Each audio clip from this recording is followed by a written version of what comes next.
Summons, espers, eidolons, guardian forces, aeons, astrals, whatever you want to call them.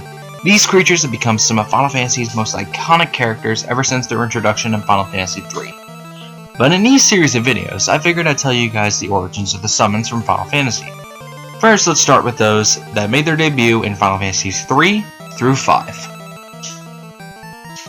Before we begin, I want to apologize to if I mispronounce any of these names in this video.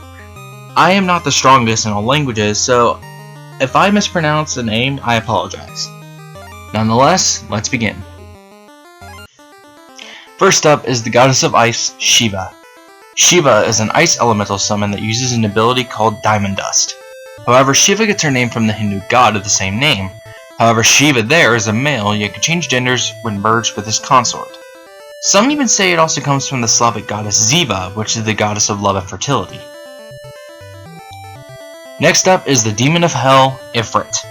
Ifrit is a fire elemental summon that uses an ability called Hellfire.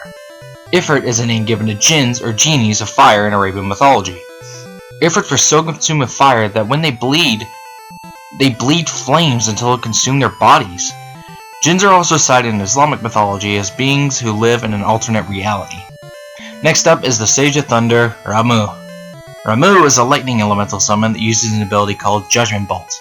There are many different beliefs as to what Ramuh is based on. He's believed to come from the name Lamu, who is portrayed as an elderly man with a red sash and multiple curls on his head. Some say it's based on the Hindu poem Ramanya, the protagonist named Rama, who is believed to be the reincarnation of the Hindu god Vishnu. Some even say his name comes from the name Ram, which means thunder or thunderclap. Next is the Bearer of Earth, Titan. Titan is an earth elemental summon that uses an ability called Gaia's Wrath. Titan's origin is very simple, actually. Titans belong to the second order of Divine and were tasked with overthrowing the gods. Now for the proud horseman, Odin. Odin is a non-elemental summon that uses an ability called Santatsuken.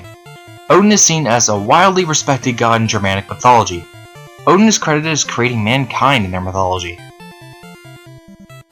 Next is the Serpent of Water, Leviathan. Leviathan is a water elemental summon that uses an ability called Tsunami. Leviathan is a creature originating from Hebrew mythology which terrorized the seas and was cited as having multiple heads and the ability to breathe fire, and was believed to face Hebrew's interpretation of God. To wrap up the introductions of Final Fantasy III is the King of Dragons, Bahamut. Bahamut is a non-elemental summon that uses the ability Mega Flare.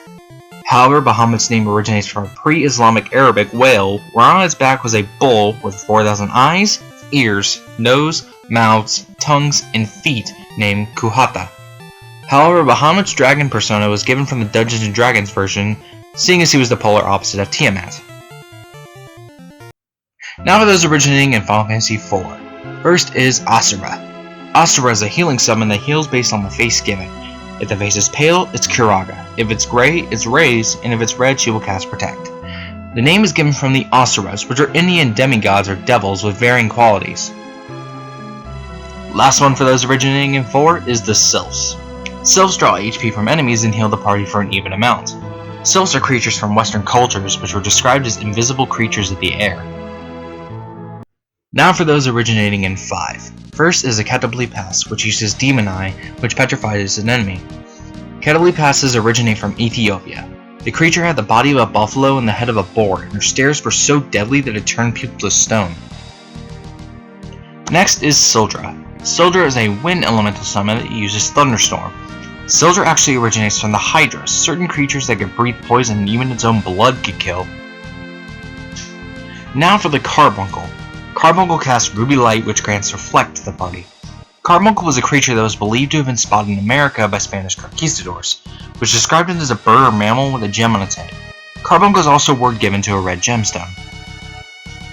And lastly is the Phoenix. Phoenix casts Flames of Rebirth, which does fire damage and revives KO'd allies with full HP and MP. Phoenixes were birds that were said to be reborn again and again, with some even living for 1,500 years before turning to ash and being reborn again. And that was episode 1 of my history of Final Fantasy summons. Next time I'll go over summons from Final Fantasy 6 to 10. Thank you all for watching.